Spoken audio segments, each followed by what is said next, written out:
Making people like you is not effective for long-term well-being. When I was doing the pickup artist thing, I had a really sort of rough wake-up call, which I've spoken about before, which is I could actually talk girls into sleeping with me, which I couldn't do before. And at first, this was very validating and made me feel a lot better about myself because I'd been through such a huge dry spell and thought I was going to be alone forever. But that didn't last very long before I realized I'm going to bed with girls and I don't know if they want to sleep with me or with the guy I'm pretending to be because I'm not being me with them, right? I'm deliberately thinking through, I'm saying strategic things and making moves that I know are generally attractive to girls. That's not how I randomly want to behave. It's not like what I'd say if I was with my best friend who knows me really well. Or if they're already my girlfriend, this is not how I would act. So I started to realize, well, there's two versions of me, the fake one and the real one, and they're sleeping with the fake one. I even started to worry that maybe I'm not even really getting consent from them if they're giving consent to somebody who I'm not. But at the very least, they don't like me for me, they like me for this thing. Now, some people are okay with that, but I'm not. Like for me, especially say sex, a big part of sex is they want to have sex with me. This is why I've never paid for sex in my life. It's not that I have anything against it morally. In fact, I think prostitution is life-saving. It's probably stopped how many mass murders from happening.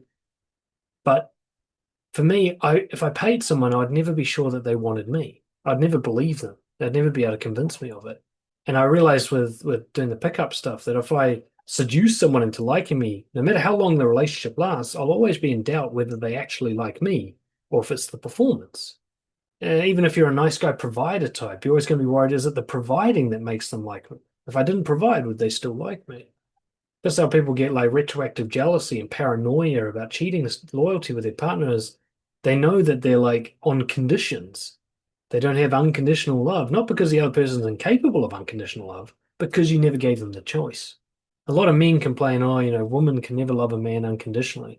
It's like, no, you never let them have a chance to love you unconditionally. You're the one that sets up the conditions in the first fucking place. If you didn't agree to do that, if you didn't make that happen, then maybe you'd see how people really feel about you. But making people like you, whether it's small amount of people pleasing or trying to be a funny guy or seducing people or even like a friend, being a hard worker and all that kind of stuff, in the long run, you lose. It's not an effective strategy.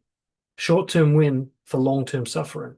In the long run, you're going to be paranoid, you're going to be burned out and exhausted from keeping up the act. You'll never trust that they like you, never trust anything they say. You'll always be worried that they're going to give you up for somebody else. And then if, let's say, like a lot of people, they start with a performance and they slowly get to know someone and let the real them out and then they're still liked. So, well, you wasted time with that performance. You could have done that on the first date and it would have worked out. I know this, it's been tested. So when you think, hey, I've got to put on a performance to make people like you, first off, I bet you it's not even working that well anyway. All right. I bet you're not surrounded by lots of love as a result of this strategy. Maybe it's never worked. And even if it does work, in the long run, you end up alone. Even if you're surrounded by people, you will feel alone. You're better off taking the risk that they won't like you for who you really are, because then the few times that they do, that's rock solid. You can't ruin that relationship. Everything about you they'll love. They'll love you when you're depressed, when you fart, when you're complaining about stuff. You won't have to put on a performance anymore. So you got to ask yourself, what do I really want? Do I want them to like any version of me that I can make up that I have to keep performing? Or am I willing to like risk losing a lot of people to have a few that I don't have to pretend at all with?